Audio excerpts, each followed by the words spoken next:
लीजिए तो सरकार के हाथ पैर फूल जाएंगे। ऐसी स्थिति में आप क्या करेंगे? क्योंकि दवा के व्यापार पर और उसके मूल्य पर पूरा नियंत्रण सरकार का अगर नहीं है और किसी विदेशी कंपनी के हाथ में कोई एक मोनोपोली आइटम आ गया जिसको वो कंपनी पूरी तरह से मुनाफेखोरी में बदल देगी, तो आपके लोग तो मर जाएंगे बिना दवा के, बहुत महंगी दवाएं हो जाएंगी। और विदेशी कंपनियां अक्सर ऐसे समय का इंतज़ार करती रहती हैं कि कब कोई बड़ी महामारी फैले। कई बार तो महामारी फैला दी जाती है ताकि उनकी दवाएं बड़े पैमाने पर बिक सकें। तो भारत देश की संसद ने इस विषय पर बहुत बहस की।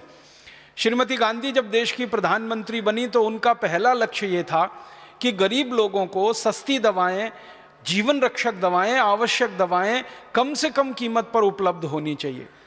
ये उनके 20 सूत्री कार्यक्रमों में से एक कार्यक्रम था और उन्होंने इसके लिए पूरी ताकत लगाई और पूरी ईमानदारी से काम किया और उसका परिणाम निकला कि भारत दवाओं के उत्पादन में 1970 तक आते आते आत्मनिर्भर हो गया। पहले जहां हम विदेशों से आयात करते थे अधिकतर दवाएं, फिर यहीं बनने लगी सारी दवाएं।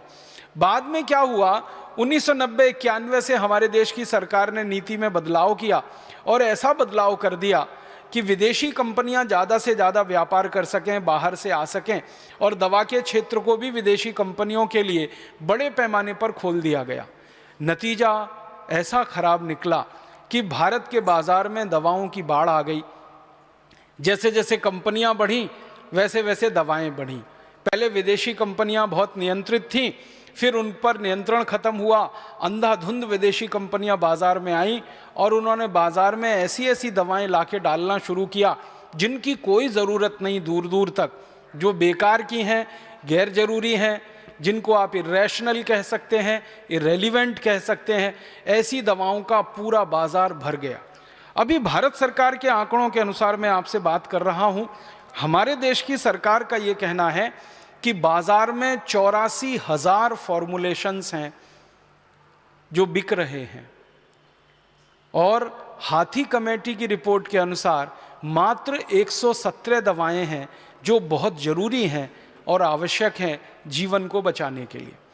117 दवाएं जरूरी हैं, आवश्यक हैं जीवन को बचाने के लिए, और बाजार में 84,000 फॉर्मुलेशंस बिक रहे हों तो किसी भी डॉक्टर को ये चुनाव करना बहुत मुश्किल हो जाता है कि क्या जरूरी है और क्या गैर जरूरी है।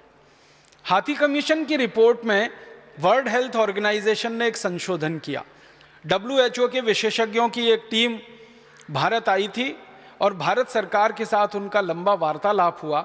तो WHO के विशेषज्ञों का ये कहना था कि ये जस्टिस हाथी कमीशन की रिपोर्ट काफ़ी पुरानी है, अब तो समय के अनुसार कुछ नई बीमारियां आ गई हैं, तो उन नई बीमारियों के अनुसार दवाओं की संख्या बढ़नी चाहिए। तो भारत सरकार ने WHO के विशेषज्ञों को कहा कि आप अच्छा बना दीजिए, एक दूसरी सूची बना दीजिए जो भारत की आज की ज़रूरत के अनुसार से बहुत आवश्यक दवाओं की सूची हो, जो जीवन आवश्यक दवाओं की सूची हो। तो वर्ल्ड हेल्थ ऑर्गेनाइजेशन के विशेषज्ञों ने एक दूसरी सूची तैयार की। इस दूसरी सूची में उन्होंने जस्टिस हाथी कमीशन वाली पहली सूची को शामिल किया जिसमें 117 दवाएं हैं, उसके बाद कुछ अतिरिक्त दवाओं को जोड़ दिया।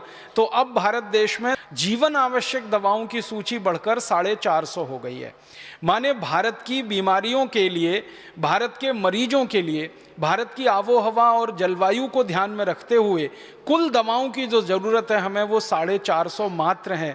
माने 450 दवाओं में सर्दी खांसी जुकाम से लेकर अब कैंसर तक की सब बीमारियों का इलाज हो सकता है। और WHO के विशेषज्ञों का ये कहना है कि लगभग 150 बीमारियां भारत में प्रमुखता से पाई जाती हैं, उत्तर दक्षिण पूर्व पश्चिम भारत के सभी इलाकों में। इनमें महामारियों को शामिल नहीं किया गया है, एपिडेमिक्स इसमें नहीं है। तो वो कहते हैं कि पूरे भारत में उत्तर दक्षिण पूर्व पश्चिम लगभग 150 बीमारियां हैं और इनमें कैंसर जैसी भी गंभीर बीमारियां हैं, सर्दी खांसी जुकाम जैसी साधारण हैं। इन सबका कुल मिलाकर इलाज करने के लिए 450 से ज़्यादा दवाओं की बिल्कुल ज़रूरत नहीं है। तो WHO की एक रिपोर्ट है, वो ये कहती है कि 450 दवाएं चाहिए। भारत देश में जस्टिस हाथी कमीशन की रिपोर्ट है, वो कहते हैं 117 दवाएं काफ़ी हैं। अगर हम WHO की रिपोर्ट को अधिकतम मान के बात करें तो 450 दवाओं से ज़्यादा इस देश को अब ज़रूरत नहीं है। अब इस देश में 84,000 फॉर्मुलेशन क्यों बिकने चाहिए फिर? लेकिन ये बिक रहे हैं। वास्तविकता यही है, सच्चाई यही है। जब सरकार के विशेषज्ञों के सामने हमारे जैसे लोग बात करते हैं कि आपकी रिपोर्ट कहती है 450 से ज़्यादा दवाएं नहीं होनी चाहिए, फिर बाजार में 84,000 दवाएं क्यों हैं?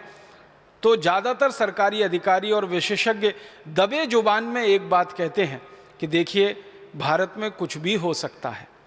यहाँ भ्रष्टाचार, करप्शन इतने बड़े पैमाने पर है कि किसी भी कंपनी को कुछ भी दवाएं बेचने का, कुछ भी दवाएं बनाने का बहुत आसानी से लाइसेंस मिल सकता है, और विदेशी कंपनियों को तो और जल्दी मिल सकता है, क्योंकि हमारी सरकार ऐसा मानती है कि विदेशी कंपनियां जब आती हैं तो वो सब अच्छा ही अच्छा करती हैं, खराब कुछ करती ही नहीं है। इसलिए विदेशियों को तो कोई भी लाइसेंस बड़ी आसानी से मिल जाता है। तो एक एक दवा कंपनी को हज़ारों दवाओं के लाइसेंस मिले हुए हैं। उस चक्कर में 84,000 फॉर्मुलेशन बाज़ार में बिक रहे हैं, और हज़ारों करोड़ रुपए हमारे लोगों की जेब से निकालकर ये कंपनियां अपने अपने देशों में ले जा रही हैं। ध्यान इस बात का दें कि मात्र 450 की ज़रूरत है और 84,000 फॉर्मुलेशन बाज़ार में हैं। तो कितने बड़े पैमाने पर गैर जरूरी दवाएँ, इर्रेशनल दवाएँ, इर्रेलीवेंट दवाएँ बाज़ार में उपलब्ध हैं, और मरीज उनको खाने के लिए मजबूर हैं। अब ये जो सारा खेल चल रहा है, इस खेल में एक बहुत बड़ी कड़ी हज़ारों लाखों चिकित्सक हैं, और वो कड़ी क्या है? ये सारी दवाएं जो बिक पाती हैं बाज़ार में, उसमें चिकित्सकों की बहुत बड़ी मदद लगती है। अगर चिकित्सक के प्रेस्क्रिप्शन में दवाएं नहीं लिखी जाएं तो आसानी से वो बिक नहीं सकती हैं। तो इन कंपनियों को दवाओं के बिजनेस में हज़ारों लाखों प्रतिशत का मुनाफा कमाना होता है। आप सुन के हैरान हो जाएंगे, किसी भी व्यापार में हज़ारों प्रतिशत के मुनाफे नहीं होते। अगर आप सोने का व्यापार करें